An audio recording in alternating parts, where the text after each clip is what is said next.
السلام عليكم ورحمة الله وبركاته. اخواتي وحبايبي عاملين ايه؟ تحية خاصة لكل من يشاهد قناة مصطفى سلامة من مصر او من خارج مصر او من اي دولة عربية. تحية خاصة لاخواتنا المغتربين، اسعد الله صباحكم بكل خير.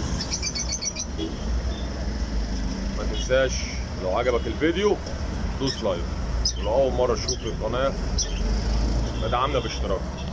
النهاردة هنتكلم عن فرد حمام غراب الغية.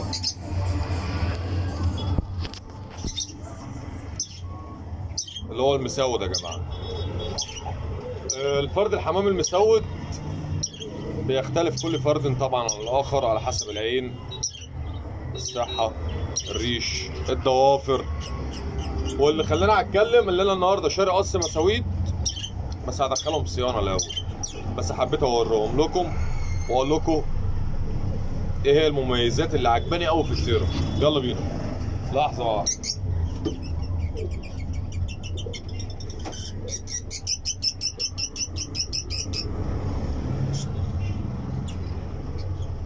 بص التيرا طبعا ضريبة العين زيت يا جماعة.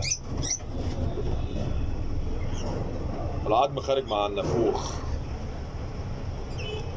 طبعا هو بس عيبها اللي هنا فيه البصمة السوداء دي، طبعا في ناس بتشيلها. طبعا الحمامية دي حمامية نش، بس بص وشها عامل ازاي. بس مع الاسف بص بقى الريش بقى. طبعا مش انا اللي بخرج كده،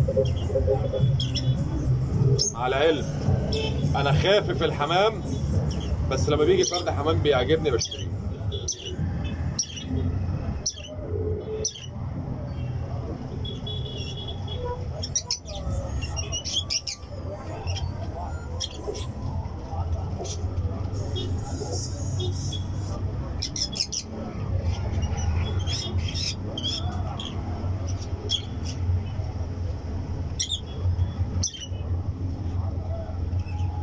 وهوريكم ذكرها.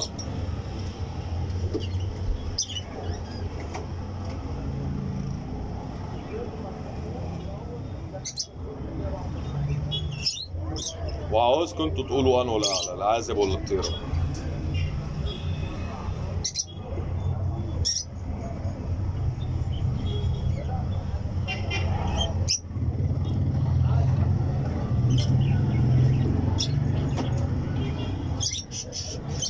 ده كده قص المساويد اللي جالي النهارده. طبعا في كام واحده ثانيين برضو جم، بس حمام شعبي وطلع وبتاع. اللهم صل على النبي. انا من وجهه نظري ان التيرا المسوده هي اعلى من الذكر، وعلى وضعهم كده القص المساويد دول يا جماعه يعملوا 400 جنيه. على وضعهم كده القص المساويد دول ب 400 جنيه. تمام.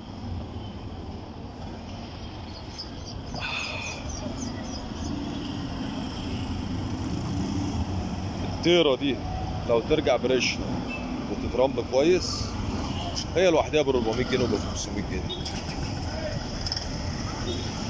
لان التيرا سوادها مش لميع، سوادها اكحل. وانا بقى رايي لو اختلفت او ايدت حد، المسود الاكحل عندي ساعات بيبقى اغلى شويه من المسود اللميع. باشا ربنا يبارك. تمام. المسود الاكحل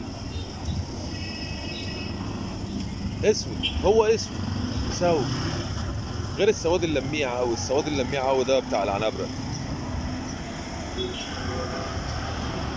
لكن المسود بيبقى سواده مطفي. اتمنى يا رب ان الفيديو ينول اعجابكم، واشوفكم على خير وفيديو جديد مع مصطفى سلامة لتجارة الحمام. والسلام عليكم ورحمة الله وبركاته. السلام عليكم.